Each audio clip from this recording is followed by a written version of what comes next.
Okay, this is the intro for the podcast.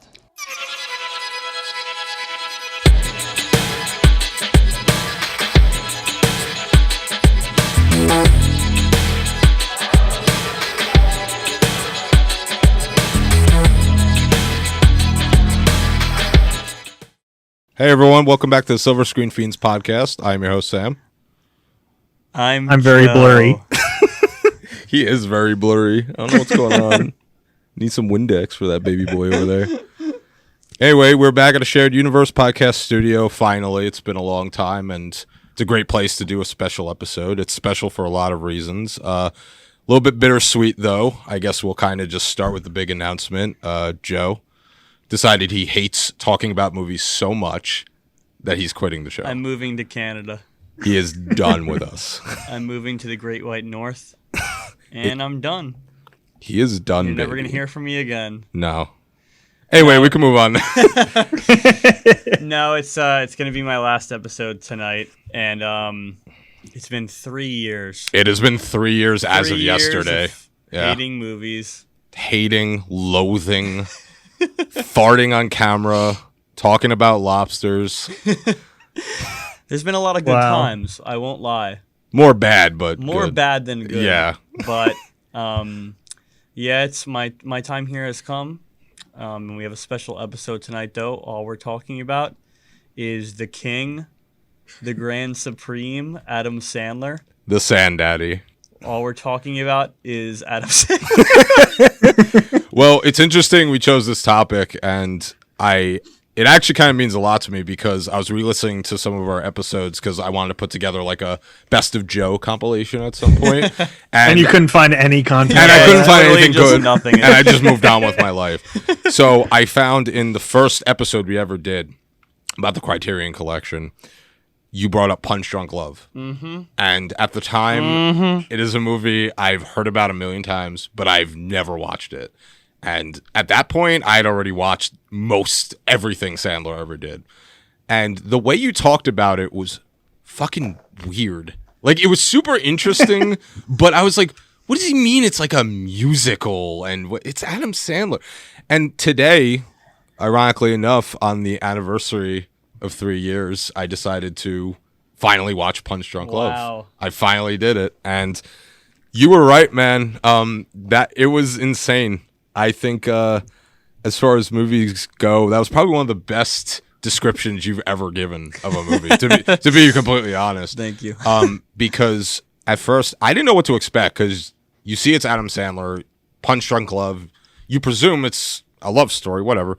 But you don't know, like, what the hell's going to happen. Like, I didn't expect him to buy 3,000 cans of pudding and like, a hit was put out on him. And it's entangled into this fucking weird love story that was so oddly relatable. Yeah. Like, all of it. Like, he's definitely on the spectrum, first of all. He definitely deals for with sure. something. And that's something that a lot of people are familiar with. He can't really bottle his emotions properly. Mm-hmm. He deals with 7 sisters who are constantly up his ass. Yeah. It's like all shit that's pretty relatable, honestly. He's trying to get a business off the ground. Mm-hmm. And what you said really resonated with me because the way he takes you through the movie, like him and Paul Thomas Anderson, it is like a musical. It's like he's a conductor and he's you can hear the beats in the background of the entire film. And like it has like the weird like jazz score going throughout it. Yeah. And like they almost like film it to the music kind of. Mm-hmm. Yeah, so now the mystery was solved on what the fuck was Joe talking about. But I'm really glad I got to watch it, and especially on the 3rd anniversary of this shitty show. So anyway, I'm just gonna start off by saying I might as well just say now that is my favorite Adam Sandler movie. Yeah. By far. I think that's like his best performance. Mm. And even though we're obviously gonna get into Uncut Gems, I have to What's say that? bad movie. Bad movie. Never heard of it. I would say Punch Drunk Love is probably like the best performance overall though. Like I can rewatch that movie like a bunch. And like I rewatched Uncut Gems obviously a bunch, but I don't know, just something about the way that Paul Thomas Anderson put that movie together. Just I don't know. It's just something about it. What's great because it's like this it's this beautiful harmony of awkwardness and art.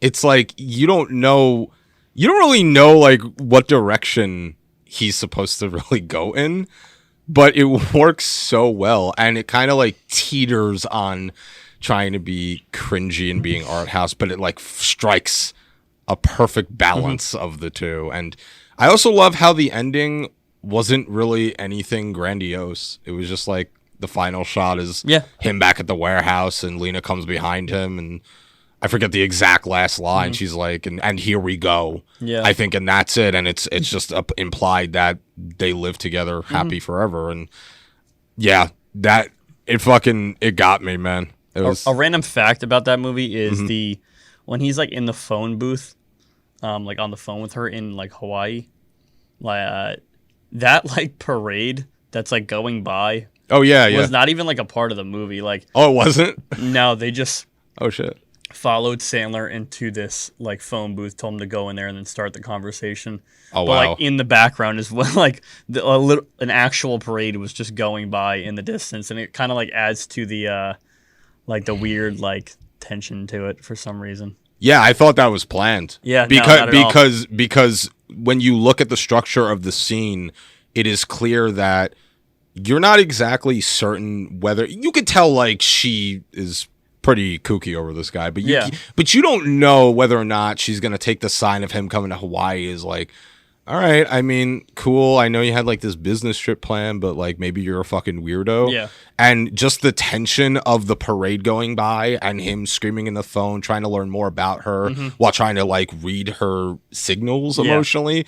I thought that was all planned. Yeah, I learned that from there's an episode of the A24 podcast, and it was Paul Thomas Anderson and the Safdie brothers, and all they did was talk about Sandler the entire time, and like just the way he kind of like moves throughout a movie.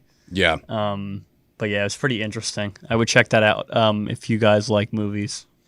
Maybe you've heard of them, the Criterion Collection. Skip. Yeah, but I'm really glad I finally got to sit down and watch it. And speaking of Sandler in general, before we get into more of his movies, how fucking eerie is it that we picked this as the topic and yesterday we lost Norm Macdonald? Yeah.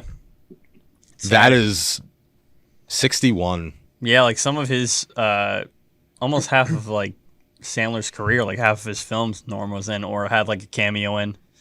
So yeah, it's pretty sad. He's definitely like, I don't know, if I had to like name like my top few comedians, he's definitely up there for me. I think like out of like comedians that can like genuinely make me laugh like every single time I watch them in something, it's definitely him. Like every interview, like every like special he's doing, or even his like weird show, he was hilarious, and people don't like, and he was just like really good at like joke writing. And like, and he always made it seem like he had no idea what he was talking about, and like he was making up on the fly. But that's like why like he was so genius, because like he obviously had all these jokes written and shit, and yeah, he's just the best. You know who I almost equate him to in a weird way? Andy Kaufman. Because Andy Kaufman spent his entire career... A lot of people misunderstand what Kaufman was trying to do. He wasn't a comedian. No. He was basically just a performer. Yeah. And he just did what he wanted to do. And if the audience laughed, they laughed. Otherwise, he didn't give a fuck. If you look at the tapes of the very first night of SNL, he was one of the first guests on the show. And all he did was tell stupid jokes in his funny Spanish accent and bang on a drum and cry. Yeah. And like, it was hysterical because you didn't know if it was planned, if it was improv, what he was trying to do with the audience. And to me, Norm, like you said, he comes across in a way where it seems like improv or he doesn't know what the hell he's talking about, but he's such a master at what he does that it comes off that naturally. Yeah. And I think that to me is comedy. Yeah. Like, it's got to be comedy, real. Baby. It's got to be real. You got to have sarcasm, but it's also, there's no faking that. Like, and Norm was really just like, man, what a fucking blow. 9 years cancer. Didn't tell anyone. That's truly insane. I can't go a week without telling someone I have a problem with my stomach. It is like Yeah, man. I can't and no one knew. No. No one, not even like his closest, like Adam, like Sandler didn't know, like any of the people in like his circle didn't know. Like, that's crazy. Really sad. And I get like not wanting to make people worry, but holy shit. I can't even imagine how that must feel to be that alone and be okay with that. But there's like so many actors and people who've gone through that and they just don't say anything. And, yeah, it seems to be like a newer thing. It happens a lot. Yeah. And I'm People not saying just die, and it's like, wait, they were sick? Yeah, and I'm not saying it's got to be everyone's public business, but No, it's just like but when it's just surprising. like when you care about someone who brought you joy, it fucking hurts more because you're like, man, I wish I just knew. Like even if I knew for like a couple weeks, fuck. Yeah. I guess like I don't know. There's like a weird like I guess if you think about it, because like from like I don't know a celebrity's perspective, they just don't want like all the headlines to be like about that thing. Yeah. And like kind of bring that down. And I feel and like the same thing happened with Chadwick Boseman, and like he just didn't tell anyone, and like I guess only like his close circle of people knew. Yeah. And he just kept making movies because like that's what he wanted to do and focus on. He didn't want people to focus on the fact that he was like, oh, like I'm dying, but like I'm also like oh, like look at him, he's like amazing, but and he's like going through all this, and they didn't want people. I guess he didn't want people to focus on the fact that he was sick and focus on the stuff that he was doing. Yeah. Yeah, and I totally get that. I get that for sure. I literally get that. Yeah. Well, I've literally been there. Yeah, I totally understand. I mean, that. I was gonna say like I didn't know if you wanted me talking about it, but like you. Oh yeah, I don't care. Yeah, you. Blake is a survivor. Like he can relate. Yeah, I'm kind of the same way. Like I totally understand that for celebrities. Like you don't want to be defined by something like that. Sure. So it's easier to just not tell anyone. And then but I mean, obviously, unfortunately, in these cases, it's just like you don't know until they die. Mm-hmm. Yeah. But I definitely understand like keeping it hush. Yeah. It's just it's just so sad. Yeah, man. We're gonna miss him. He was a good guy. Rip. But yeah, anyway, a little more housekeeping. What have you boys recently watched? Nothing. Yeah, I watched movies Thelma suck. and Louise. Hell yeah. That was like something random that I watched that I'd never seen. Go. And like the opening credits, I was like, what the fuck? I was like, Ridley Scott directed this? I did not know that. Insane, dude. Ridley Scott's Thelma and Louise. Insane. I did not know that. What a headline. But yeah, it was great. This and that is why was just like film's something random that I watched. And I've been watching The Office more because apparently Peacock has the first 5 seasons for free. Oh, I thought they had it all for free. No, it's only up to season 5. Well, I thought you had to pay for all of it.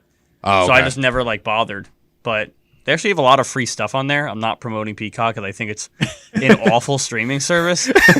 And the fact like they took basically the biggest show, most streamed show in the history of Netflix and took it off Netflix. The reason why Netflix got it. Like I have mainly almost all the seasons of The Office on DVD. Yeah. I'd rather take out a disc, put it in the disc, and go through the settings than subscribe to Peacock. So Yeah, I'll watch up to season hate- 5, and then then I'll that's go it. back to the DVDs. I hate that I'm gonna have to sign up for it to watch Halloween when it comes out. Yeah, but I'm going to. Halloween kills. Well, I'm definitely going to do that too. Halloween ends. Halloween the Squeakquel. Halloween poops and pees, Dude, and shits and farts. I love that one. Yeah, so Thelma and Louise. Nice. Yeah, and I don't know what there's a Vice show that just started. I don't know if it just started, but it's called it's Dark Side of the 90s. Okay. And it's like I think I've watched a few episodes of that. they're trying to do it with like I guess a bunch of different topics, and they did Dark Side of the Ring, which is like mainly about wrestling. Oh, yeah. And it's I pretty know- good. I know about And that. The first few episodes were awesome. One of them was all about like the grunge era, and one of them was all about like the Viper Room and River Phoenix. And Oh, shit. it's pretty intense.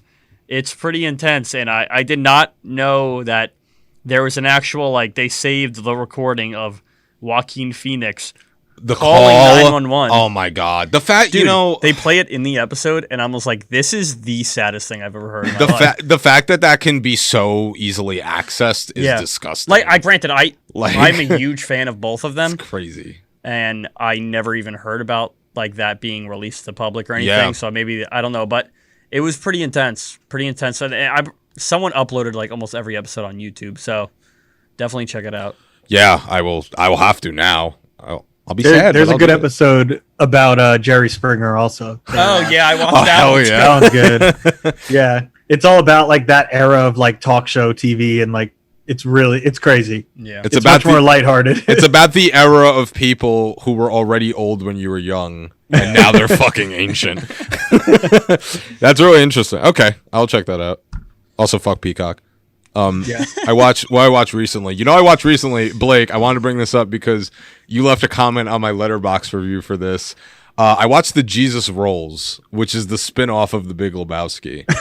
Yeah, And you were like, I didn't even did know not this movie got made. And, I didn't know that was a movie. and it really had no right being a movie. But if you love the little universe that the Coen brothers had created there, you'll find a little amusement out of it. I mean, John Turturro, I love him in anything. So if he's eating a bag of dog shit, I'll probably watch it. I mean, I'd watch that. Yeah, exactly. I think anyone would. And so the Jesus Rolls was just basically what you would expect. It's just the Jesus character just being a fucking degenerate. Isn't Pete Davidson in that? Yeah. Okay. Like he gets out of prison and he starts like the first thing he does is jack a car. Like he jacks 7 cars in the movie. He just fucks around with everyone. And so it's like, okay, it was like an hour and a half. So I was like, all right, fuck it. I'll watch it. Like whatever. Bad. Cinema. My dad was like, did you see the Jesus Rolls? I was like, fuck you. Your dad would say Step. that. Yeah, so I watched that. I rewatched The Craft because I love The Craft. Good movie. I rewatched fucking Norbit because it's just Hell yeah. Disgusting. It's literally just a part of my agenda at this point. And like I can't see straight anymore. And I watched Malignant today. Malignant. In addition, yeah. in addition, I've watched to that Punch Drunk twice. Love. Yeah, man, I gotta say, I was going into it like I heard good things, but I was going into it pretty much expecting to be disappointed, and it was fucking good. Okay. It was like a mesh of modern and retro, and they like really stuck the landing. I thought that ending was just gonna be fucking pu. I've heard a lot of mixed But- reviews. I won't lie. I'm very know, like I NGL? don't know. I'm trying not to. NGL? I'm usually not one to like give a shit about reviews going into a movie because like some of my favorite movies have the worst reviews. Cinema. But Same. the trailer looked cool. Yeah. I'm not the biggest fan of James Wan. I do think he's like cool, but like I don't know. For me, I feel like a lot of shit that I've seen, it might be more like style over substance, but I don't want to like anyone to come for my throat. Like I did like the Conjuring series a lot, so I thought that was really great. But maybe I just need to dive more into the other stuff that he's made. It's very much a love it or hate it movie. Like Okay. I've either seen people that are like, this is my favorite horror movie Yeah, in the same. past decade, or this is the worst piece of shit I've ever seen. Like Yeah. nobody was just like, Yeah. yeah, it was fine. Yeah. Like it's been very like black and white with, Yeah. if you like it or not. I loved it. Okay. Yeah.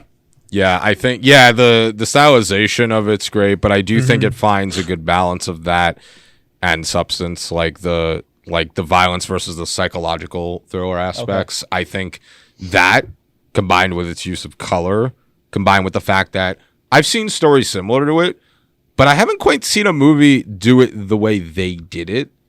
And I really felt like the appreciated movie, that. like it felt like a like 90s comic book. Like it's very like stylized. The story's really weird. And Yeah.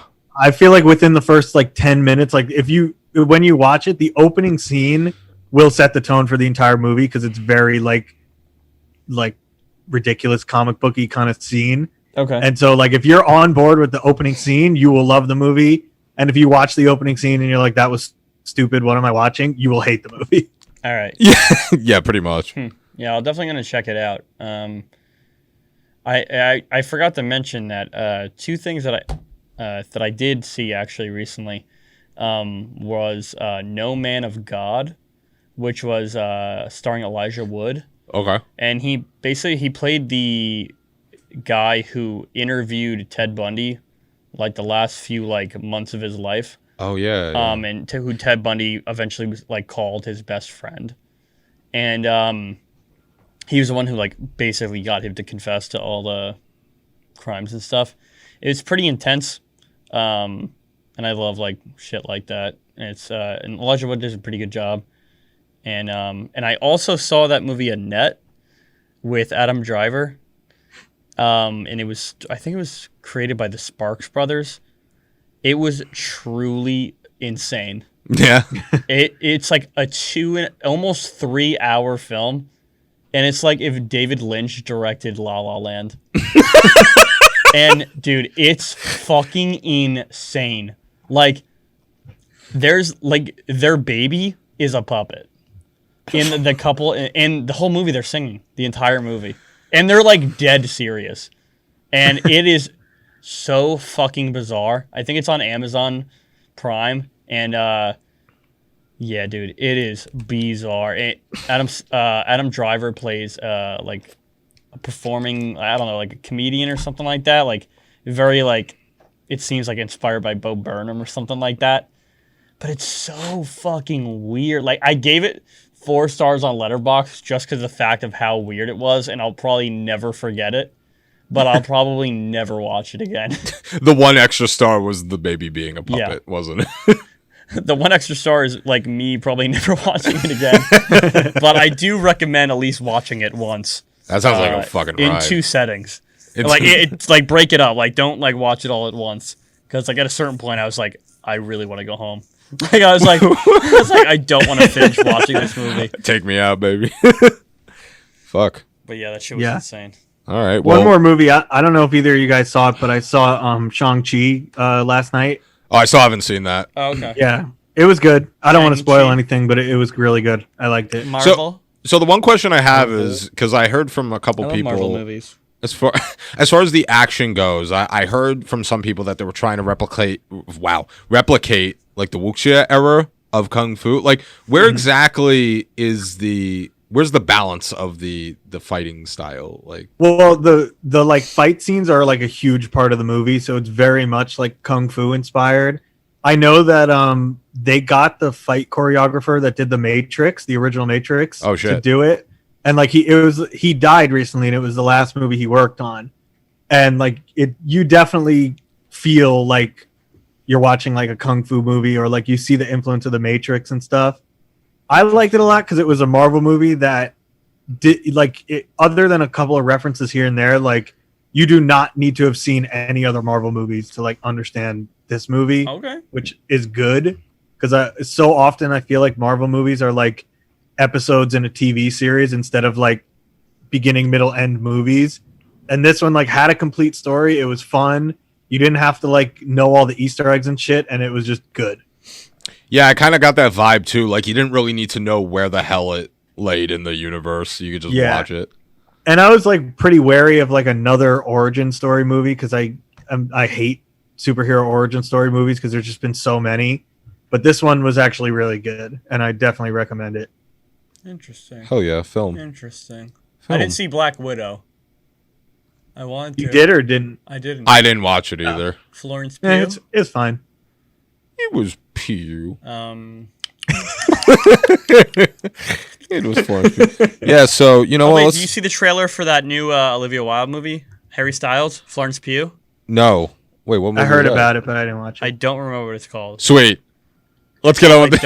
I don't know. Like, Sounds wild. Let's go. I don't know. It's like, it's all over Twitter. It's like movies. Just type in Harry Styles, it'll pop up.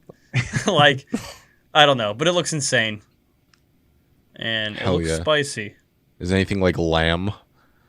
That trailer, Lamb, looked crazy. I cannot wait to cry and vomit. That movie's gonna be crazy. I'm gonna probably Little have a like panic baby attack. like lamb boy thing. Yeah, I'm gonna die. It's definitely gonna have a weird like cult following. Yeah, I can tell 100%. already, like from the trailer. 100%. Is it Don't Worry, Darling? Is that the movie? Yes, Don't Worry, Darling, starring Harry Styles, Florence Pugh, directed by Styles? Olivia Wilde. So Olivia Wilde's first film since Booksmart. Oh shit! This is a more serious drama though. Booksmart, the modern Superbad? Question mark? Super bad with women. That movie's great. Yeah. And I think honestly, I love Superbad, but I think Booksmart is more rewatchable. All right, get the fuck out. It is. I've seen Superbad like 20 times. Just get out. But I think Booksmart is just like, I think it flows better as a movie. Because like Superbad's it's a classic Judd Apatow film where it's like 2.5 hours long, 2:45. I'm sorry. Yeah, I'm crying. I don't need Like, I love Judd Apatow. He's like one of my favorite comedic writers, if not my favorite. But his films are too long. The King of Staten Island did not have to be 245. I didn't want to watch The King of Staten Island. It was good, but Yeah, it was it fine. didn't have to be that long. And that's a movie that should have came out like before Pete was on SNL. Like that should have been like what kind of blew him up. And like, but that's what I don't know. It's what always happens. Like they sign some weird deal like a year into being on SNL, and then they do like a few movies, and it takes them like forever to do it. So it's like that version you're seeing of Pete in the movie is like an older, like a different version of Pete that people see in real life. Yeah. And I'm a big Pete fan. I feel you, dude. I followed multiple blogs about Pete Davidson, multiple Instagram pages. Oh, shit. Like, Wow. is it one of those where it's like the official Pete Davidson fan club and it has like 8,000 Yeah, like followers? following him around when like they were filming Hell King yeah. of Staten Island. It was like behind the scenes Hell photos. yeah. All his new tattoos. It's like 18 really close up black and white shots of him, and then the next post is like a can of beans. Yeah, for sure. Yeah, cool. Yeah. Cool. All right, so Sandaddy. Let's get into it. Relax. Punch dude. Drunk Love Don't sucks. call him that. Bro, He's mine. sorry, first of all, you're going to have to flash that leg. Joe has Sandler on his leg. Show him the leg. Is it even Yeah. possible to show I right don't know now? if it's even possible. I don't even to think you show him can. at the episode. I'll put a picture up right here. Anyway, He'll be the background. I'm going to green screen it, yeah. Just my leg sideways. Yeah, well, Literally, there has to be a photo of Adam Sandler like right here. I'm going to have to deliver on this now. So I guess because that is specifically him from Uncut Gems, so I guess we could start with that. A little If you Uncut, want, little we Uncut could. Gems. Little Uncut Do you want to Gems. do like top 5 or just want to talk about our favorites? Like Uncut Gems, we all know we all love it. Yeah, it's bad. It's classic. We've talked about it in probably every single episode. I'm pretty sure Yeah, if Sam's pretty much. gone back to every episode, you can hear me mention going to the premiere of Uncut Gems You know what's hysterical about or this? something Adam Sandler related. So in the first episode we ever recorded, you bring up an untitled Adam Sandler A24 project. Yeah. And I was like, "Oh, what's that?" Like, And I don't then know, it began. just those indie guys, the Safdie And then brothers. since they're- then, I didn't shut the fuck up about that Until right now. until right now, and it's And over. still going. Today is my day is done. I'm cutting. Today's I'm cutting no the Adam more Sandler Uncut Gems. tattoo off my leg. All right, so all right, so I guess we're gonna really start with I now pronounce you Chuck and Larry. You be Halloween. Yeah, Hubie Halloween. That's almost time of year to watch it again. It is. yeah. That's I guess true. we could start there if you want. Fuck yeah, dude! Hell I yeah, love I this. love Since it's like Hubie almost up October. I unironically Dude. really enjoyed Hubie I Halloween. did too. I tried showing that to multiple people, and they all hated it. I legitimately enjoyed it, and I'm not ashamed of Dude, it. Dubois. I had like an awful day at work, and I came home and I was so excited to watch that. I sat in bed and I was literally crying, laughing. Like, and that usually like never happens, especially if I'm at home. It's like I'm just like sitting there watching it, like that. Yeah. I don't know. It's like you see any comedy, like if it's not like almost like half the time, like nowadays, it's like not even like that funny or laugh out loud funny. And I was like literally like sobbing in my bed. It was so fucking funny. And Yeah. maybe that's just because like I like how like cringe it is. Because like I know like how Sandler is, and he makes his movies like very like I don't know, like it's like Wink or like I know it's like all like meta and like almost Deadpool humor basically. Yeah. It is like you can't watch an Adam Sandler movie from the past 20 years and not know like that it's an Adam Sandler movie. Like if that makes any sense at all. No, you're absolutely right. And Like it's so self-referential to everything else, and like you need the context of all of his other movies, or you can't enjoy any of his movies. I think that formula is why Hubie Halloween was actually pretty good, because it's the same thing we talked about last time about Kevin Smith, right? You have the View Askew universe, and Who's that? Never heard of him. yeah, some indie guy, and you hear and you know his movies, and if you've never seen him before and you tried to watch like a Jay and Silent Bob movie. You're gonna be fucking lost. Like it's just gonna be stupid stoner humor. But if you're invested in the universe, there's something that you're gonna enjoy. So I think it's the same thing with Hubie Halloween. Like most people know who Sandler is. Yeah, and he pulls people in from his universe. Right, and he keeps the continuity alive, and he's very formulaic with it. And I think like even if it's not like gonna win awards, it's still at best still a funny Adam Sandler movie. Yeah. Like damn, it's almost like a shared universe. End the podcast. I'm done. Shout out. Yeah, no, Shout out, guys. We're at a shared universe. I really do. I really enjoy it, and I'm glad that the time is nigh that we can enjoy it once more. I know. Honestly, I feel like Hubie Halloween also just like came out at the right time. It was like when there was nothing happy going on, and it was just like to just watch this insane Adam Sandler movie just felt good. Yeah, I was like, get the vaccine or watch you be Halloween. I Honestly, eventually did both. I flipped a coin though.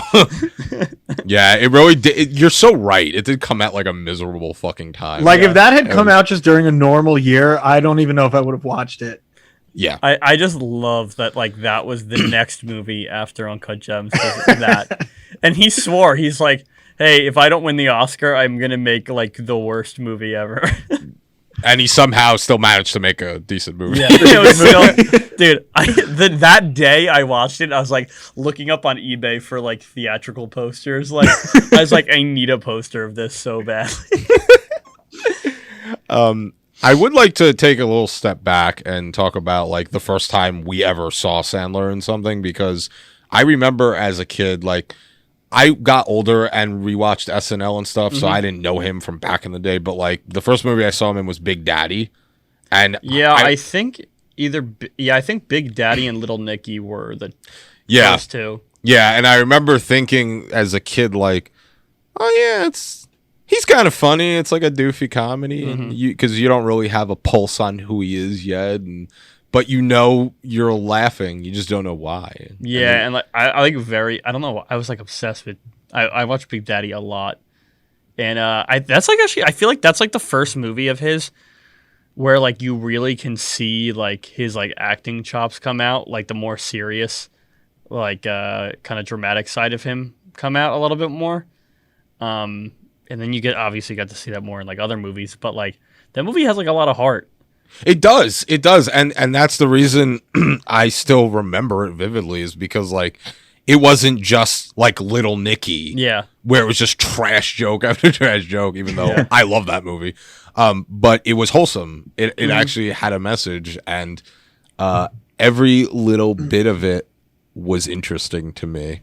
And it's funny because, like, you see the evolution of Sandler. He starts out, and he does that thing, you know, where he's in a conversation with someone. Let's say it's the kid Julian, and he's getting a little bit frustrated, and he kind of he takes his voice and he just goes like, "All right, already." Yeah. And it's funny because like the evolution of that to now is just like him screaming into the lavalier. But I found it interesting because like he did find his comedic tone, but at the same time, he was still ironing it out. So it was really cool to see a movie like that happen where it was like both. It was it was like the good mix. Like that was like the first movie where he had a good mix of both for sure. Yeah. So yeah, that was the first time I could like vividly remember seeing him in something. And then I think it was Little Nicky. And then and then I saw like everything basically that was out at that time at least. And then I imbibed Sandler. And then I found out about Spanglish. I saw Billy Madison first. That was, I mean, obviously not when it came out, but that was the first movie of his that I watched. That and Happy Gilmore, like back to back, because I think like my cousin had him on DVD. Yeah, I feel like everyone like watched them back to back. Like I feel like those like I almost like got confused sometimes, like remembering which one was which. Because they definitely had like the very similar vibes in like comedy. Yeah. Those movies to me are like borderline like an anthology movie that's 4 hours long. It's just those two movies are one movie. Dude, that's why they always like package them together. Oh, yeah. Forever. Like in like every like DVD or Blu-ray combo. Every Walmart $1 bin has the double feature. There was only a year between those movies, which is pretty surprising. Oh wow, that's crazy. Yeah, that's right. Yeah. But Because Billy Madison's 95 and Happy Gilmore's 96. He probably filmed them around the same time. Yeah. Oh yeah. Like, and it's. I think they probably had very like similar like crews. I'm guessing that was like. I don't know if that. Yeah, it's probably all under Happy Madison. Yeah, I'm gonna guess Happy Madison. I don't know if SNL had anything to do with them at all, because I know they did like SNL films and stuff. Yeah, I mean, usually Lorne Michaels, if it was like an actual, I think Lorne helped produce both. I think what Lorne was involved in production, but I think that like usually if it's a direct sketch, he's more involved. Like Night at the Roxbury, or I know he produced Hot Rod. And Hot Rod was actually a good movie. Oh, dude, I love Hot Rod. Super underrated. Yeah, comedy. it really is. My little cousin showed it to me. Yeah, I was like, "What is this?" And I fucking loved it. Yeah. So Billy Madison is a special creature of a movie. Yeah, it almost great. like it's such a good if you movie. ever try to explain like. Probably everyone in our generation has seen that movie, but if you try explaining that movie to someone who hasn't seen it, they're gonna think you're on acid. Yeah. Like, what are you talking about? And Norm is great is in both of those. And Norm is phenomenal. And he's in a lot of those like earlier films of his. Yeah. I love in Billy Madison that he was just Billy's ride or die friend. Yeah. He just chilled at the pool. They got drunk every night. It was so great because Norm was just like the perfect sidekick. Yeah. But he could also hold his own at the same time. Like, he commanded a scene even if he only had one line. Yeah. And it was hysterical. There's like so much stuff like Bradley Whitford's in a lot of other movies that are good. But like, even when I saw Get Out, I was like, oh, it's Eric from Billy Madison. Yeah. Yeah. It really is an interesting amalgamation of shit that went into that movie. And I just think the whole premise of he's trying to go back to school in a competition to win his own company is like such a Sandler thing to think of. What's great also just like in general about Adam Sandler's older movies, like I'm sure obviously there's exceptions here and there, and like there's always going to be jokes that don't age well, but overall like none of them really have like super offensive like premises, or like I don't feel like they're really movies that like didn't age, whereas like a lot of comedies did not age very well from the 90s. And like his are so absurd and he's always the butt of the joke. So like his movies kind of are timeless because of that. Yeah, no, for sure. I mean, the only thing Sandler ever talks about really is Jews, and that's because he is one. And it's hysterical every time he does it. I mean, look at 8 Crazy Nights. The whole movie is just fucking based on the premise of that. Like, fucking Scrooge McDuck over here. Yeah, and like I'm sure I'm like misremembering some of them, but like Billy Madison, Happy Gilmore, like The Water Boy, I don't really remember any like super like racist jokes or like homophobic jokes or anything like that, which is nice. Yeah. Yeah.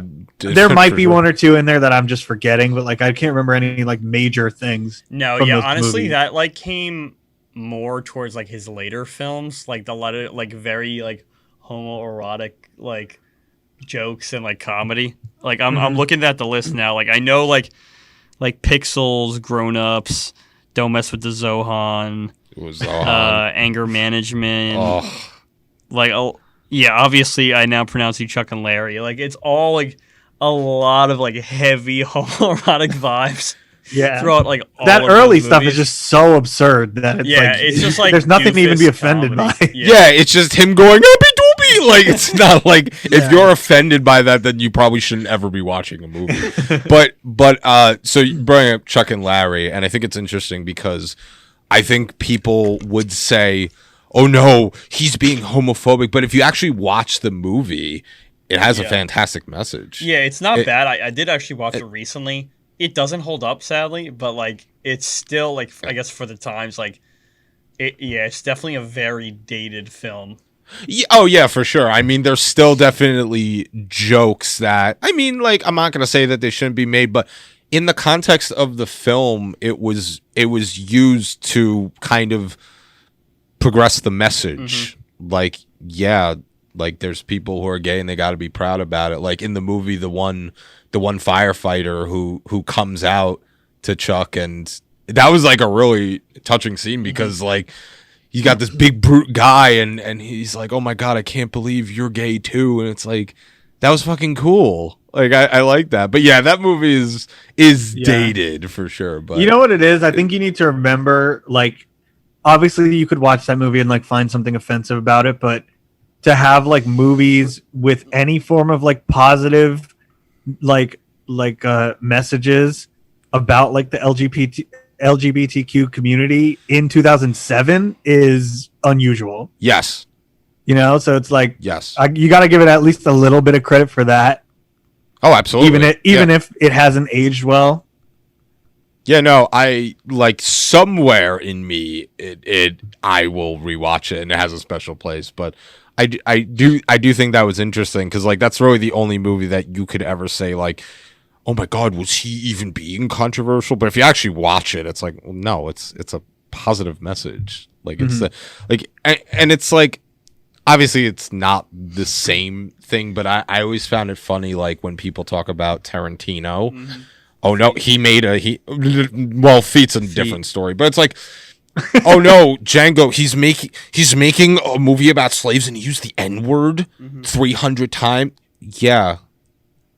Like, because that's the fucking point of the movie. Mm-hmm. So it's like Sandler because he plays a fireman who's very, like, he's very in touch with his masculinity. So yeah, he makes some gay jokes in it, but he knows at the end of the day, like he's not like he's opened up to the community. Mm-hmm. And so yeah, I think you do have to include that in your subject matter if you're trying to be real with it. You know, you can't just like dance around it all the time.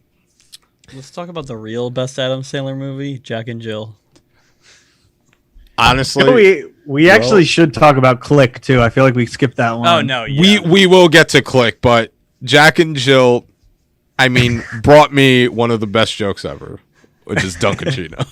Dude, that has to be like, I fucking hate that movie. Oh yeah, like it's terrible. I remember it's terrible. Someone in my family was like, I love this movie. I love this movie so much. We all have to watch it. I literally can barely even sit through it. It was horrendous. And like I would just love to know what was going on when he made that movie.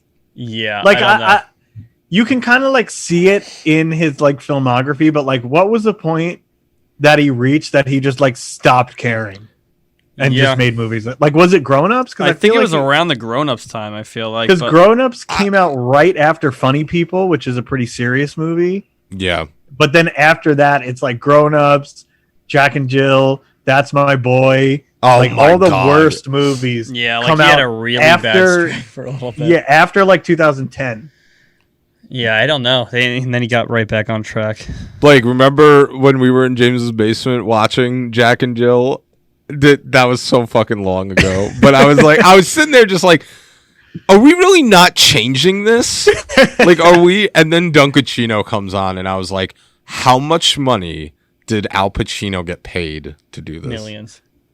Well, honestly, I also wonder if he was trying to just break his own character by agreeing to that. Because, like, he spent his whole career. I mean, Pacino is one of my favorite all-time actors, and he spent his whole career being very serious in his casting, and so to see him in this role, I think it's nice he was able to make fun of himself. Yeah, it was now that fucking scene is like a meme, like all oh yeah, it's internet. Like there's Twitter accounts dedicated to like daily Dunkachino. Yeah. You know what it is? I bet you also like just knowing what we know about Adam Sandler, it's probably just fun as hell to work with him. So it's not even necessarily like they have to like convince people to do these things. Like he's probably just fun to be around. So people are just like, yeah, I'll do this stupid movie. Yeah, no, for sure. I think it's one of those things where it's like, oh yeah, I got to work with Sandler. Like that's pretty that's pretty interesting. Like it just seems like nobody gives a shit when they're making those movies. So it's probably fun. Yeah, I mean, if you think about it, look at the cast of stars he's had in the past. I mean, let's go to Anger Management real quick. I mean, Sandler and Jack Nicholson together is like... Dude. Anger Management, I think, might be like one of his most quotable films. It is amazing. Yeah. It is. First of all, the gif of Jack Nicholson nodding Like, at the yeah. bar is I've used that GIF for 8 years straight. Yeah. That is definitely one of my favorite Sandler movies. And I think that the fact that Nicholson working with Sandler was such a cool dynamic. I didn't think that would work. And then I saw it when I was younger.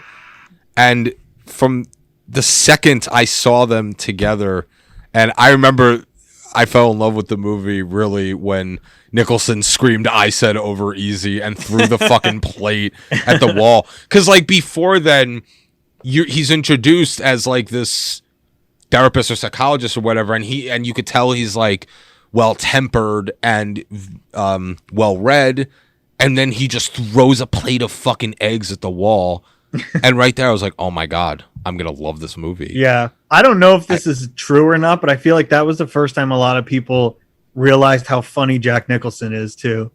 Yeah, because Nicholson is another example of someone who spent most of his career appearing in I'll say fairly serious roles, because there's been breaks in them, like One Flew Over the Cuckoo's Nest. You know, it's but kind of like a comedy. Yeah, to I me, feel like but, everything Jack Nicholson has done, like throughout the years, has had some like weird like comedy like woven throughout it. Like in a he way, always has like a weird like kind of breaking point, and it's like this like weird like laughing, and then like he always like going to do a joke or something. Like it's very like back and forth with him. But like this is like the first moment it's like more like fully comedy, where you just be true, like he was truly unhinged in that movie. Oh yeah, for sure. Now I'm realizing it was probably actually Batman when people first realized that he was funny, because like for sure. I'm looking at like his filmography, and after he did Batman, there's like a couple of movies that are pretty like funny and ridiculous. Like he did Mars Attacks,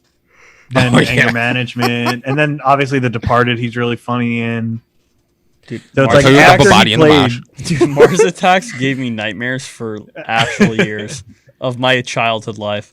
Like every single night for like a year straight, I had nightmares about those aliens. You had to act your way into a deep sleep. Dude, it was so that, and my dad showed me like a scene from The Thing. Oh, yeah. And I did not watch The Thing until the beginning of quarantine. Yeah, I was gonna say that was pretty recent, right? Oh, I remember yeah, you talking that's about right. that. Yeah. Oh my god. Fuck. I saw that when I was like, I don't know, like 6 years old. And I saw that dog mutating. Yeah, well, we've talked about that before, how impressive the practical effects were. I mean, that shit was convincing back then, and it's convincing now. But yeah, Nicholson, to me, has always been an interesting case study of an actor. And to see him in Anger Management Unleashed like that was a fucking treat. I love when they go to see... What was this? John C. Reilly plays like the monk in it. What's his name? Like Ernie? Oh, yeah. His bully. That whole, oh my god, I could, like a wildebeest, put me on the fucking floor. I could not breathe. And I think that seeing that, it not only showed me that Sandler was impressive on his own, but it showed me what other people were capable of doing for him and elevating his performance. Yeah. And so, yeah, Anger Management for sure is like in my top 5. Yeah, like without definitely. a doubt. And I almost watched that today. I was like, you know what? I'm going to watch a Sandler movie before we do this. And I chose Punch Drunk Glove because I haven't seen that one, but it was going to be Anger Management. Yeah. Because I was like, fuck, that movie just... Dude, it's so fun. Chef's kiss. Elizabeth Graham like pretending to be the girl who's like she's got like the eating problem, and she's like stuffing cupcakes in her mouth. Every moment in that scene, in the car singing "I Feel Pretty," like every moment of that movie is hysterical. I love it. Bad movie. Let's get to a better one, Zohan. I've only seen parts of it.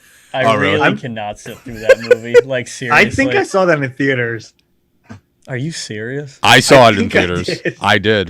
when I was a teenager. I have a weird story about when I saw it in the theater. So it was I will leave names out of this, even though I doubt it matters. Oh wait, looks like Zoom is it's all choppy. Oh wait, are we back? working for me. Oh, okay. It was weird. There was like a delay. Anyway, so circa nice. When did that? I'm trying to get the live to work.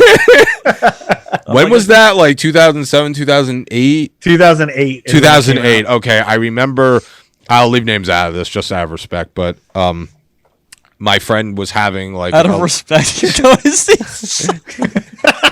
Out of respect, I don't want to say names because I don't want them to be affiliated. Because I don't want them being going to see Zohan in theaters. No, well, there's a reason. So I know. So my friend was having a little birthday party, and we went we went to Regal. Rest in peace, Regal. Regal. Theater is now a Costco parking lot. To entire chain of theaters. That place was special, man. It was. So it had he had a lot of people meet up there, and he was dating this girl at the time. And we go into the theater, and I would say like where I'm sitting right now is where I was in the theater, and I would say probably 15 feet from me is where this girl was sitting. Every time something would happen in the movie, she would look at me. Like whenever there was supposed to be like a funny scene, she would like look at me. And then I noticed her doing this, and I would look back at her. And wondering, like, why is this girl just, like, looking at me and smiling every time something funny is happening? Anyway, that's my Letterboxd review for the movie. Passionate love. We did not, but I then went on to watch that movie 10 more times. With her? With my dad. Even hotter. Yo, listen. I can't even tell you how many times I've walked in my house, and my dad was like, fully nude. My dad just lit up a joint and said, "Sit on the couch. We're watching a movie." And like 9 times out of 10, it was just something like Zohan. Sometimes you tell stories about your dad making you watch movies, and I'm like, does Sam's dad exist, or is he an imaginary friend? Dude, honestly, he does. So absurd. He does exist. He might be a ghost. You met him. I know. But he is a ghost. And that's even weirder. He's a fucking character. But anyway, so Zohan was one of those movies. I have like such a laundry list of movies I have watched with my dad religiously. Like Norbit. The reason I joke about Norbit is because I've been watching that movie since the year after it was released. Dude, my dad would. I still haven't seen. My dad would just be like, "Yo, let's get high and watch Norbit." I'm like, I joke about Norbit because I legitimately loved it at one point in my life. Yeah, I mean, I still do. You remember the? I'll throw up the picture. You remember the picture of us we were in Walmart at fucking 1 a.m, and you know the dollar bins at Walmart. They had 20,000 copies of Norbit on Blu-ray, and I literally just put them all on like one of the display shelves and just pose. Yeah, you saw it. So I was like, you know what? This is just me now. Like I have to joke about this movie for the rest of my life. Still haven't seen it. Anyway, yeah. Well, that's why I'm leaving the podcast. Whatever. I'm going actually to start filming production of Norbit 2. How you doing? Oh my God, Blake, when you posted that poster of how you doing. I worked hard on that. I was on the floor. That was amazing. Dude, that shit was hilarious. And now, a word from our sponsor. This episode of the Silver Screen Fiends podcast is brought to you by thelobster.com. Yes, thelobster.com, the premier lobster messaging service. For just $5 plus shipping and handling, you can send your family, friends, loved ones, or enemies a live lobster with a personalized message written on it. Don't worry, the lobster is handled with extra special care. We keep them stored in a luxurious 100-gallon tank with a stream of nothing but shrimps in the background for their personal enjoyment. Use promo code BEANS to get your first order free. That's promo code BEANS for your free lobster. Visit thelobster.com and secure your crustacean today. But yeah, I think with Sandler, movies like Zohan are so outrageous and stupid that I can't help but love them. I just like, there's something about Zohan that's just, it's just hysterical to me. I don't know why. It's Speaking of outrageous, have either of you guys seen the one where he's like the guy whose family died in 9/11? No. It's him and Don Cheadle. And I remember when it came out, but I never saw it. but it looked really bad. What's it called? Him and Don Cheadle. It's called Rain Over Me. It came out in 2007. yeah. Okay, yeah, I've heard of it. I don't know if it's actually good or not. I just wanted to know if anybody had I seen feel that like movie. I have heard it's good, but I'm not sure. That was 'Cause it I'm looks gonna get some more really serious weird. role. Yeah, I mean, I feel like at this point I am gonna watch it because I've just been contractually obligated to watch every Sandler movie. Better. But yeah, I don't know. He's definitely had a very interesting career, and I think in recent years, I would say prior to the release of Uncut Gems, it was very popular to hate on him. It was kind of like the whole "let's hate on Nickelback" thing or Guy Fieri thing. Yeah, that's And so true. He fell into like the Nickelback category for actors. And I'm glad I that was like, he's like, just watch. yeah. Yeah. And I'm glad that he's like somewhat making a comeback. You know, he had Uncut Gems and you know, Hubie Halloween for like I a know niche he's audience. He's working And- like a more serious film that he's been doing over like the last like 2 years. I think it's like more like basketball related. And I think Oh, cool. I don't know if Steph Curry or LeBron James helped produce it. But I'm not sure. But it's a more serious film, and they were filming it in Philly for a while. So maybe that might be the next movie we see him in. I'm not sure. Yeah, I mean, I know he secured a longer contract too with Netflix for like what, another 100 million, I think. I mean, he's good for him. So good for him for sure. Walking around in his fucking gym shorts. Oh, I love that when he like, goes on red double carpets. XL Yeah. tees. Oh, it's my favorite thing. And Yeah. and I also did watch some of the Netflix made movies, like made for Netflix movies. I watched Ridiculous 6. I was like, whatever. The Do-Over was, I want to be careful with my words here. Mm-hmm. Wasn't that terrible. It was, I mean, like, you hear, okay, a movie with him and David Spade. And David Spade's like a regular Joe Schmo, and Sandler. I like David Spade. And say, no, I do too, but like, he has all, I feel like Sandler and his crew have all suffered the same fate. Is like, they had their time and place in the 90s and early 2000s, and then time went on, and people just made jokes of them because, you know, their latter careers are not what they used to be, and whatever, who fucking cares? But The Do-Over was interesting because it's like David Spade plays this schlub, and Sandler plays this guy who, like, he's like, all right, well, if you want to disappear, like, whatever, and then he takes them on a boat, and he blows up the boat, and they escape, and he's like, well, now we're legally dead, so, like, you can do what you want with your life now. And I was like, I mean, the premise is kind of interesting, but I wouldn't say it was an amazing movie. But I didn't watch, like, any of the rest of them. Like, I did not bother with Sandy Wexler. That's based on his actual like agent. Oh, really? Yeah. Oh, That's Oh, really interesting. based on him. Okay. I didn't watch the fucking Cobbler. That just seems, I mean, just to put that in perspective, I rushed to watch An American Pickle starring Seth Rogen, but I refused to watch The Cobbler starring Adam Sandler. The Gobby. Yeah. It's really Cobby it's Gobby. really interesting how like Uncut Gems basically like 180'd where he was in like the like pop culture like zeitgeist. Mm-hmm. Yeah, for sure. And it's like, to me, it's like total proof that no actor is like irredeemable unless they've done something horrible. But like any shitty actor, like one movie can change everything.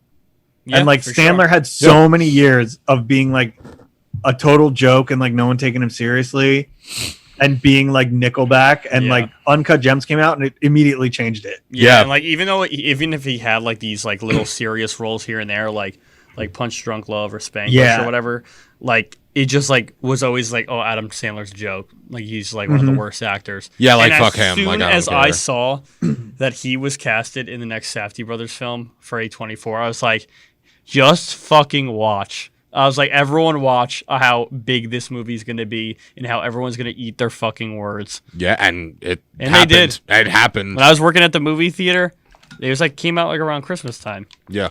Every showing sold out from like morning to night. Like it was crazy. And I was just like, that was like one of the like the only moments that I worked at the theater that I was actually proud of working there. Like, be like everyone like, yeah, go to theater 6 for Uncut Gems. Hell yeah. Yeah, Yeah. it's like no matter what the like results of the Oscars were that year, like I feel like that role is the most important role of the year that it came out. Oh, for sure. Yeah. Yeah, like Because it's that was sad that he didn't 2019, get, right? yeah, it was. Yeah. And that was a big year for movies. It was, but Yeah, I feel like huge. Uncut Huge, Gems was the yeah. one that like it was so important, like an Yeah. important movie role. And I don't even know. Did it get nominated for a single Oscar? I don't I think don't so. think I it don't. did. No, just a bunch of like other award shows. Yeah, and I know they won a lot of like Independent Spirit Awards. They won for Best Director. He won for Best Actor. Yeah, And they won like a bunch of other awards and shit. But like, it's just like that just shows like that year.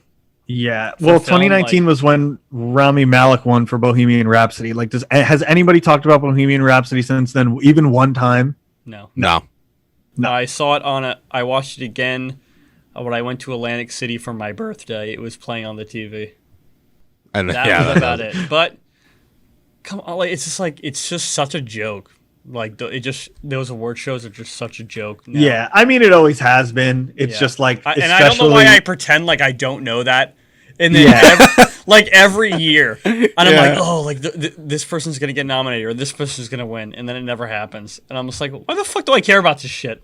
Like, Yeah. like, I'm so I'm so indifferent. Like it's such a hype event, but at the same time, it means nothing. yeah. Yeah. Like I just don't. It's whatever. It Like means everything. it's fun. Like when we get together and like live tweet and whatever. But Yeah, the next year was an important year that like I felt like the important stuff won, but 2019 not so much.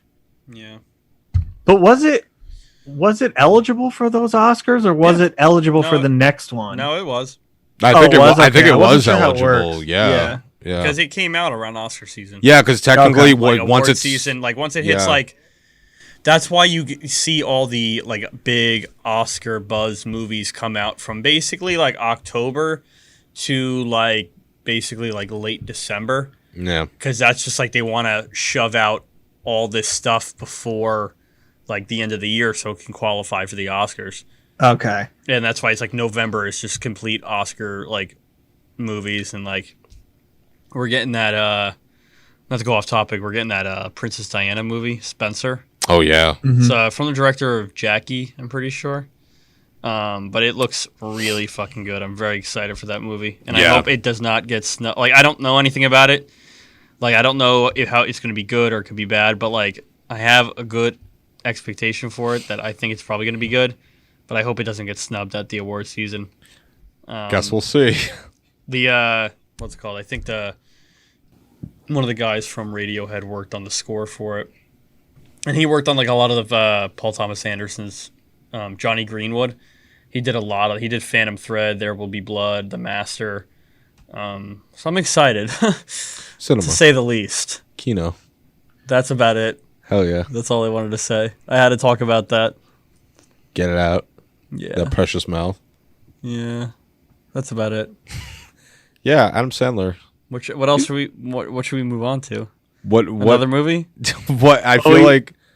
We haven't really talked about Click, Yes, which is like I feel like I'm pretty sure that came out after like Punch Drunk Love, but I feel like Yeah, it that's did. the Yeah, that's the first like serious role that was like mainstream enough that people like still talk about it that aren't Yeah. like movie people, you know? And like towards the end of the movie, you're like, "Holy shit, this movie is sad." Yeah, you're like, what the fuck? This is an Adam Sandler movie? yeah. I really that is something I want to talk about because I have favorite Sandler movies and I have favorite Sandler performances. Yeah, he's like definitely that kind of an actor. And one of my favorite performances is towards the end of Click when he realizes his father, played by Henry Winkler, had passed on and he can't go back to that time. And so you see him in his office. He's ignoring him when his son Ben is there. And he's trying to like just talk with him and tell him we're going to go out to eat and whatever. And he just fucking ignores him. And he goes, "I love you, son," and walks out, and he just keeps replaying that, and like I fucking cried. Like that was it's a rare Adam Sandler movie that has like an actual like message. yeah. Yeah. You know, like it's almost like a Twilight Zone episode. Like there's like Yeah, a moral. at the end. absolutely. It was, yeah. And yeah, it's like don't let your life go by, like enjoy that shit, you know. Mhm. Dude, he's like in the giant like fat suit. I don't know if that's I do a love fat that. suit or CGI. I think it's CGI. I don't think that's CJ. It was- Is it? It was I don't know. It was 2006, so it could be either one. I feel like it was a suit. I mean, Wait, I gotta makeup, I and a gotta look it suit. up. Why I feel like I not? can tell. I mean, a year later, they fucking did Norbit, which like had the most convincing fat suit ever. If you Google click fat suit, a practical suit does come up. All right, how much I don't money? know. I don't know what that means, but there is pictures of an actual suit. I don't know if that's what they used in the movie or not, but Yeah, I don't know. But I do want it. Let's buy it. Yeah, I just, it's like you said, it's like one of those performances that it just, man, fucking got me. Yeah. Like it's sad. It's sad. It's like you laugh here and there, but like that's not really the point of the movie. It's kind of like, it's like, Yeah, it's like don't take that shit for granted. yeah, And like don't let like you can't just like fast forward through the annoying shit in life or like the shit that like is just like like annoying to deal with. Like you got to deal with it. You got to go into the shit and dig it out. yeah, And you got to eat that shit. yeah. You gotta eat the whole Is that why you're leaving the shit. show? You got to eat shit. And I'm going to eat shit. I'm leaving the show to eat shit. I feel like this is a line from Joe Dirt too. No, I'm leaving the show because I fucking hate you, Sam. Understandable. Have a nice day. Yeah, Click. I'm glad you brought up Click because I'm crying right now. Oh, relax. You can't Go see away. it, but I'm crying. You can't see it. If this is the club, I'm crying. You know what I'm saying? Crying in the club. it's crazy. Also, like looking at his filmography, how we've been talking about him for this whole episode, and there's still so many like super memorable movies that we haven't even got touched on yet because he's just made like so many movies, Yeah. He's and a lot acted- of them are really good movies. Like He we has haven't acted talked in about 76 films. Yeah, we haven't Yeah. talked about The I'm on his Waterboy. We Letterboxd. haven't talked about The Wedding Singer. Julia Crazy Nights we Julia? touched on. Yeah, Wedding Singers. The Longest Yard, Yeah. 51st Dates. Like, Oh, there's yeah, so many, I like 51st Dates. classics. 50 First Dates has always been a movie that, like, I swear, like, I don't have cable anymore, but anytime I gotta, like, dog sit for my grandma or I'm at someone's house that has cable, this happens once a year. 50 First Dates will be on, and I will Yeah. always tune in. And it's like, it's one of those movies, like, I gotta stop what I'm doing to, like, watch it. It's just, it's It's one weirdly- of those yeah. consistently on TV movies. It's weirdly enticing, and I just love like Sean Astin's character. Like he's like trying to be a steroid freak and work out, and he's like Spam and Reese's my favorite. And That's another one that like he must have agreed to that movie just because it was fun to film it because it's the weirdest role for him. oh yeah, I mean yeah, especially considering that came out what like Right after Lord of the Rings. yeah, I was gonna say like pretty early in the 'Cause life wait. cycle of film. Yeah, it was 2004. Yeah, so Lord of the Rings was not long before. Yeah, that's 2004, and Return of the King came out in 2003. Yeah.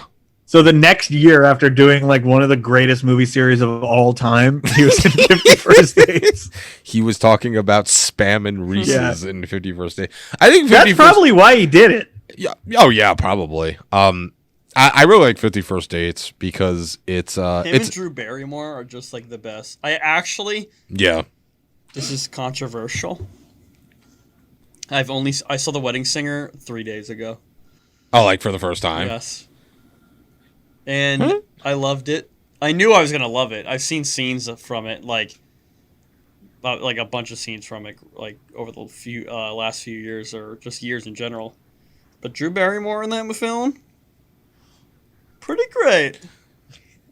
And Julia that actually might be her best performance, other than E.T. Other than her cameo in Freddy Got Fingered. Yeah. Yeah. Or her cameo in The Cosby Show.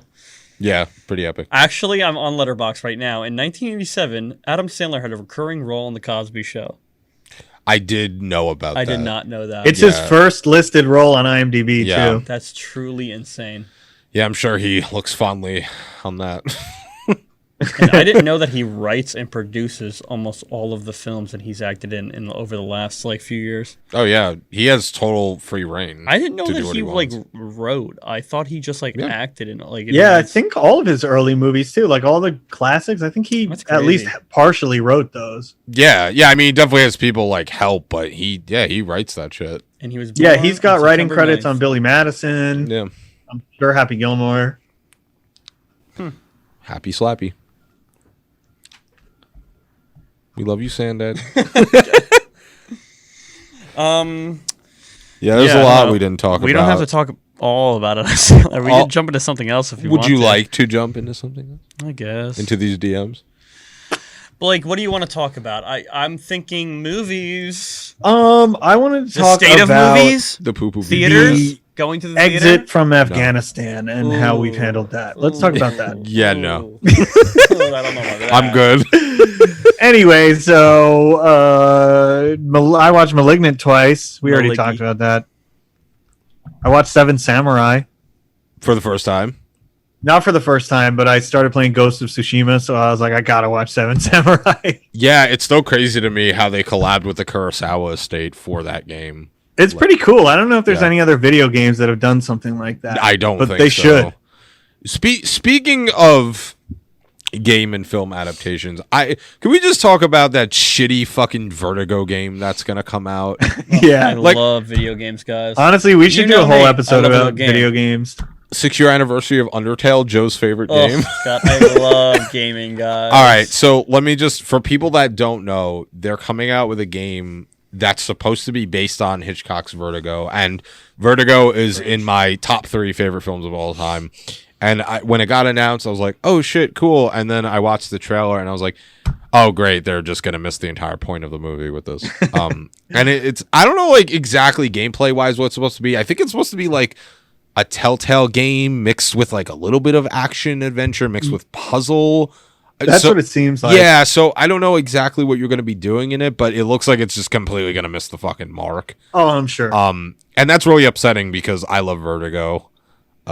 You know, it'd be cool if they made a game of Rope where you had to like figure out or keep the secret from the teacher or something. Like that would be Yeah, that fucking could be cool. cool. Or like No, you can't do Rear Window. That involves voyeurism. That would not go well. It's a game. It's just like Five Nights at Freddy's. You just sit and watch people. That's the whole game. Cinema. That'd be good. Yeah, I'm glad you're playing Ghost of Tsushima. Yeah, That was a fucking. I love that game, guys. Meet me online.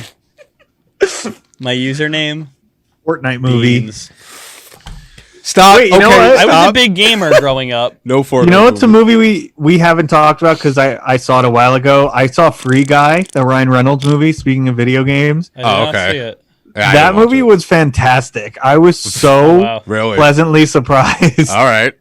I was like, this movie's going to be stupid. Like, I'll go see it because it's just like a dumb comedy. Mhm. But it was like legitimately one of my favorite movies that I saw this year. It was so good. Yeah, it was getting like a lot of great reviews overall, and people It were was- like, "Look, it you was can make an definitely- original film that's funny." Imagine. Yeah, it was a surprise. And I have like my like constantly growing list of like my favorites of the year on Letterboxd, so like I don't forget anything.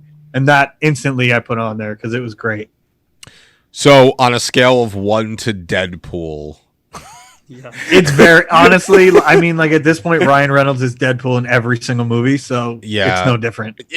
And you know what? It's kind of the unfortunate thing. Like I love Ryan Reynolds, and I think that's the reason that it kind of upsets me that he is now just forever Deadpool. Because like, Yeah. I love Waiting. I love Just Friends. Like Oh, Waiting back in is the great. day, he was hysterical, and he still is. But now it's just like, oh, he's the fucking Deadpool guy. It's like, ugh, man, but Yeah. it's so much. It's more. very much a movie where Ryan Reynolds is being Ryan Reynolds, but he also like produced it, so I think it's just like Oh, cool. He just like okay.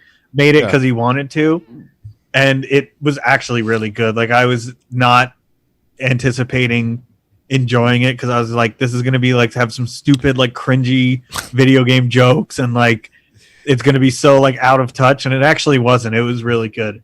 Yeah, they were like, "Where we dropping, boys?" Yeah, The I was Tilted ready Towers. for that kind of shit, and, Yeah. and it wasn't. Yeah, I think. I guess to tie this back to Sandler real quick, Pixels. Yeah, I've not seen it. It Don't plan is. to. I've only watched clips, but that is the definition of a movie that completely missed the point. Yeah. It's like, oh, Pac-Man reference. Kevin James, Yo, Kevin James. the King of Queens. Kevin James. Honestly, Kevin James. I want to see Kevin James in like more serious films. When Kevin James is good, he's good. Oh, I thought when he was When good, he's he was bad, bad. he's bad. When he's bad, he's bad. He's No, good, but he's when good. he's bad, he's real fucking bad. Yeah, but when he's good, he's good. Yeah, but Paul Blart, come on. Dude, Paul Blart is a masterpiece. Paul Blart is similar to Norbit for me, where I've I love unironically, Paul I've Blart. like ironically liked it for so long that I now unironically like it, and I actually Yeah, I get It's that. so good. but like. It's also on TV a lot, and I will watch it if it's on. yeah, and what's unfortunate is I always want to root for him, but it's clear that like, okay, he had the King of Queens and he had a couple Sandler movies, and like that's it. Like they tried doing Yeah. they tried doing that sitcom a couple years ago.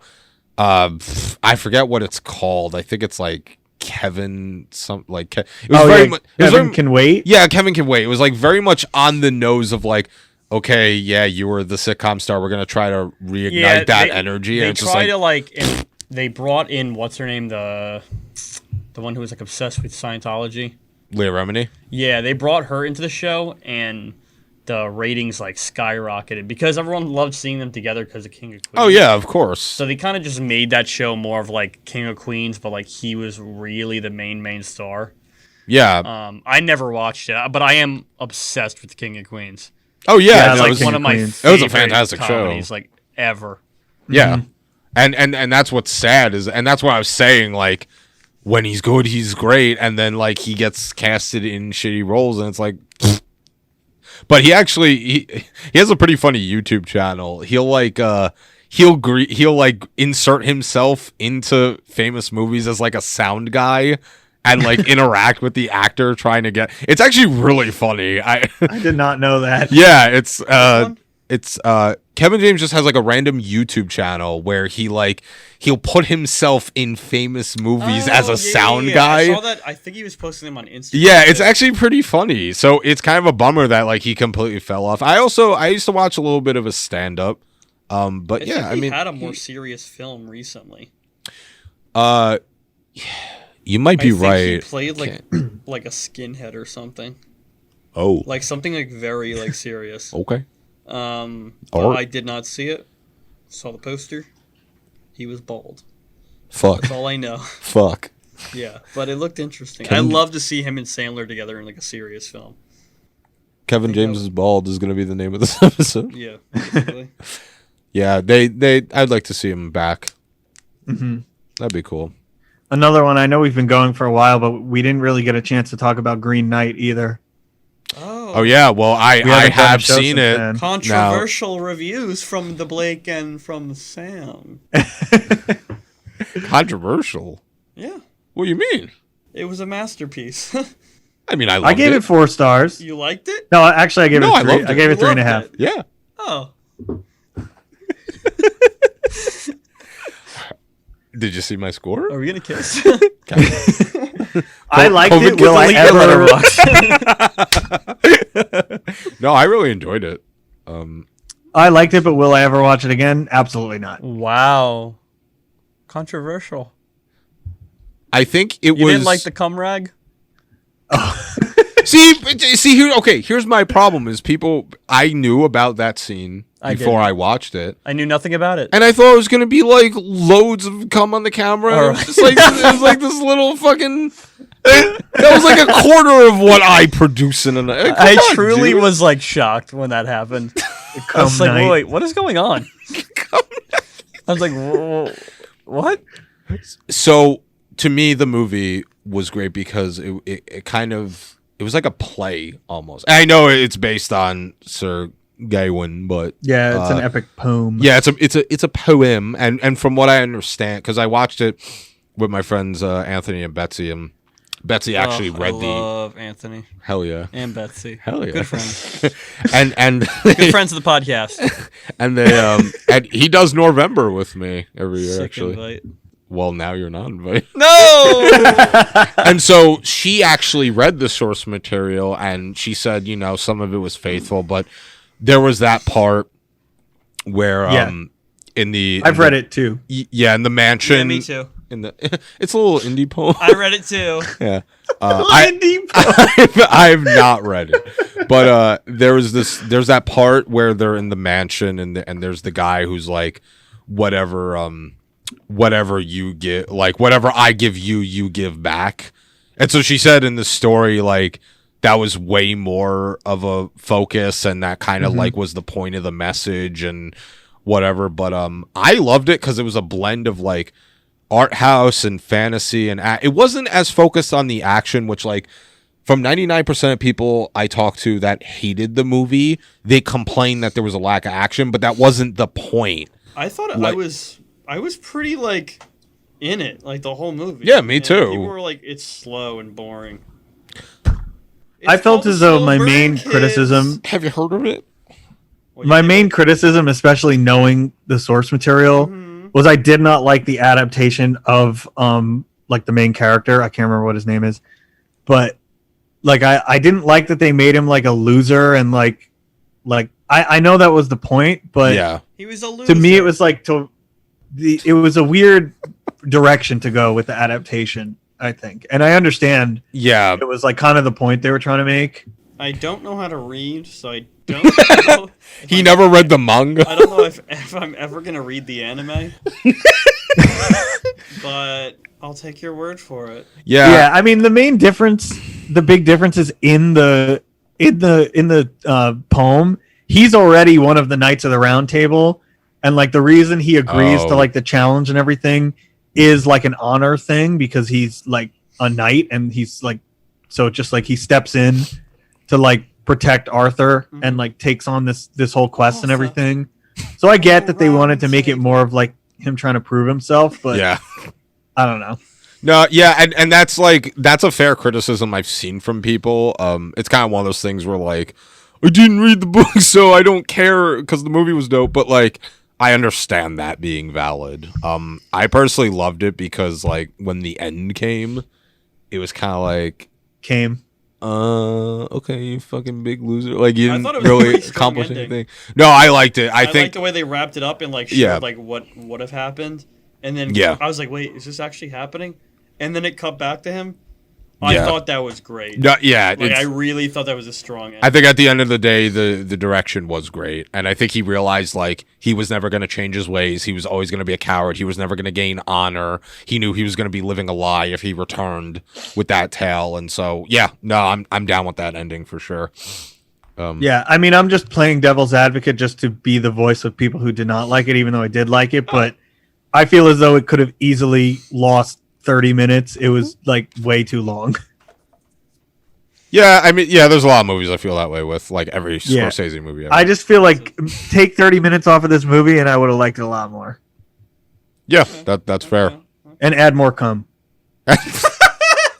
I'm telling you, dude, That's I was the name disappointed. of the podcast. I was yeah, actually, Blake and I are gonna rebrand once you're gone. Yeah. We're gonna be called the Cumcast. We're going to talk about movies that have cum in them.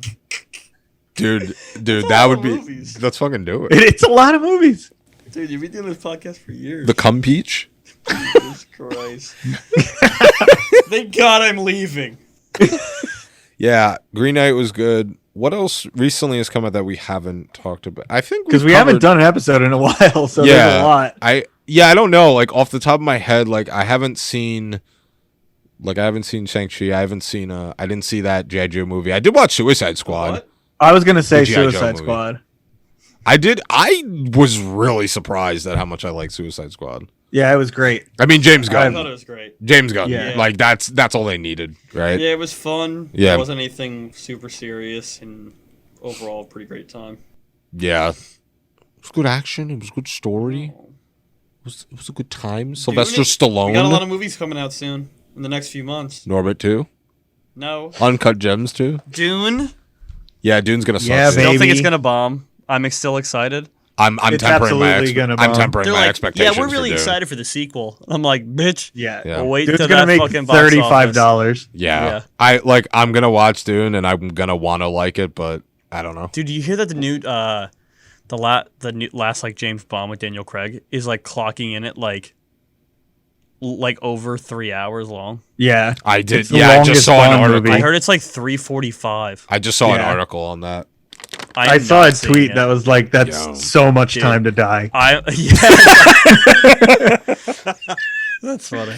I Yeah, my, I'm not watching. my it. I'm problem sorry. is I love James Bond in concept, but I'm not invested anymore to sit down and watch a Bond But movie. dude, like, out of all the movies that have like come back and like, all right, like we're gonna release it now. Like, I was still pretty hyped when Quiet Place 2 came out, and I really enjoyed it. yeah.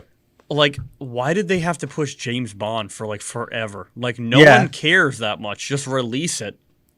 Yeah, I think it's one of those cases where, and I think we talked about this a long time ago, if you really think about it, there's no real good big mainstream blockbuster action movies. Yeah. And I think that they were kind of hinging on Bond to be the vehicle that drove it forward. I think that was But, that. like- I remember like when like movies started getting pushed and stuff.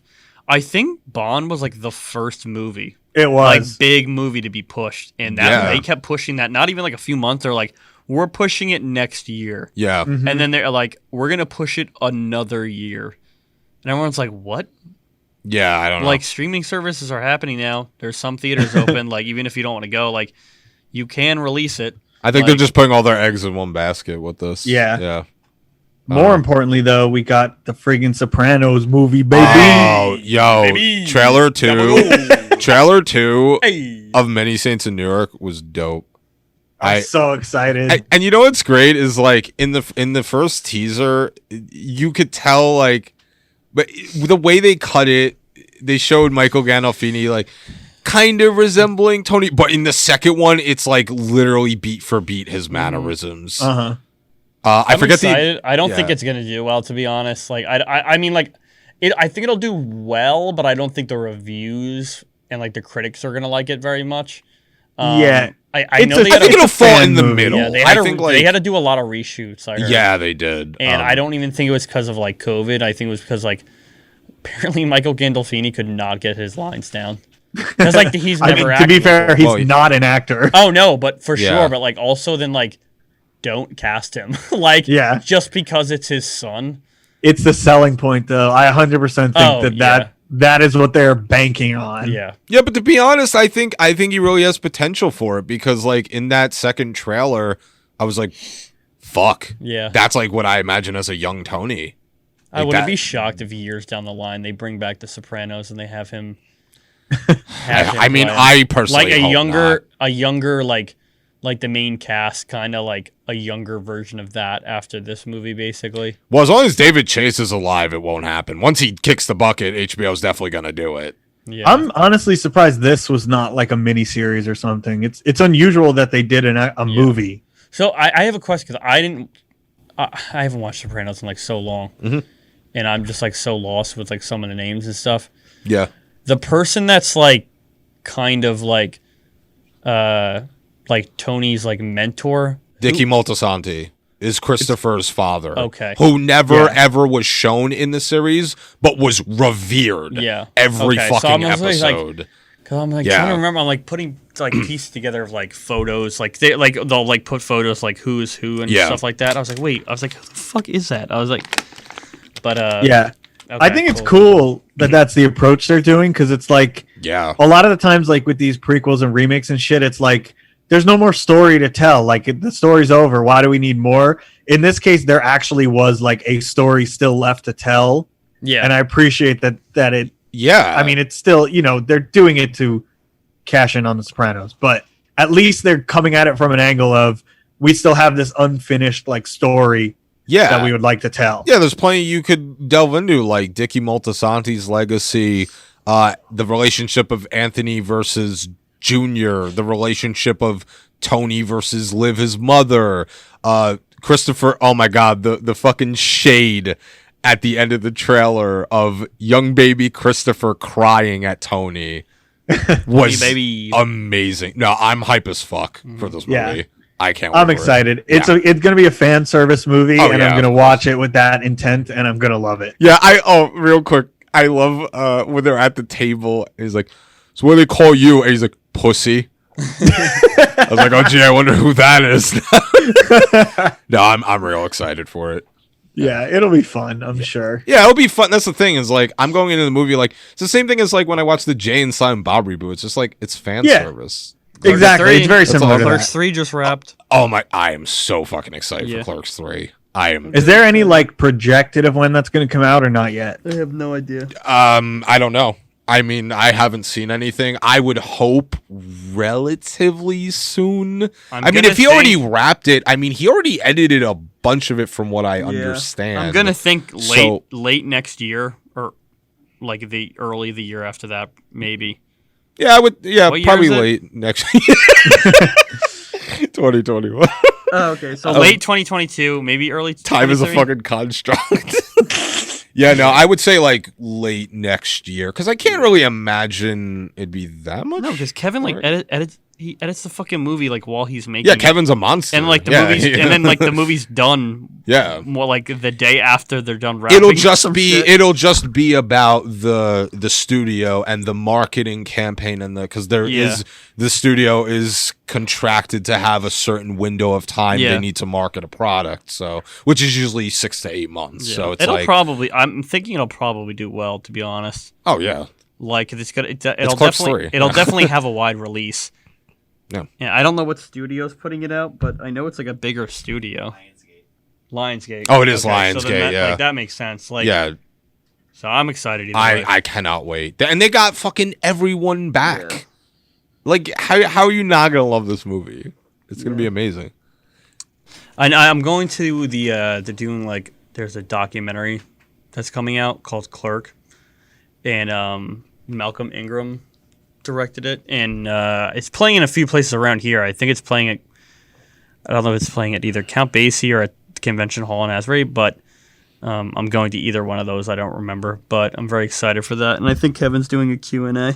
So this is just like a documentary based on the making of the movie. I don't know if it's like more the making of the movie or just like the history of like him and like his life and Yeah, leading yeah. up to. Oh, that's really cool. I didn't know that was a thing that was happening. I'm very excited. It'll be a good time. Oh, cool. I've done way too many, like not way too many, but I've gone to like so many of the Q&As, and they're always like a good time. It's just like one person asking a question, and he goes off for like 4 hours. And that's why we love him because Yeah. he just has passion in what he talks about. Yeah. Yeah. Kevin, All right, Joe. Too. You got anything to the say? show's over, dude. Fuck. Give it up, dude. We're done. We're done. Any parting words? Oh well, we got spooky season coming up. So Ghulathon. We're gonna be doing watch parties. in We're the watching Discord. UB Halloween. We're watching UB October 1st. every day. Every day.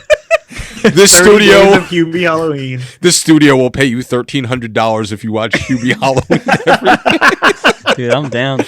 No, I'm gonna post a schedule. Blake and I are gonna like narrow down a list of movies for the Discord, and we're gonna post a schedule of watch parties. And I know you also through your channels you have your movie selection done. I'm also gonna do one as well, and my favorite time of year, just imbibing all the horror.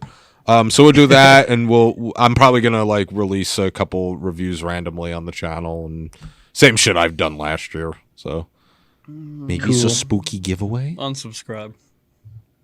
Well, I guess it doesn't really fucking matter what you think.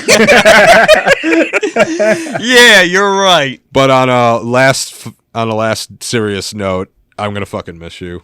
I will miss you, boys. It's been 3 very fun years. Yeah.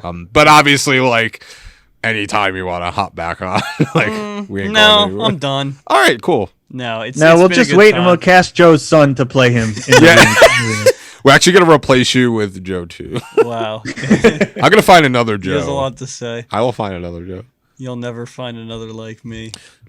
Yeah, but Joe's got some cool things in the works. So anytime like he's got a short film going on or something, Yeah. we'll post about his life. We'll talk about how much we hate it. We'll dox him. Thank God. We'll give it a bad review. What's your social security? You'll be hearing about Joe. Don't worry. 196.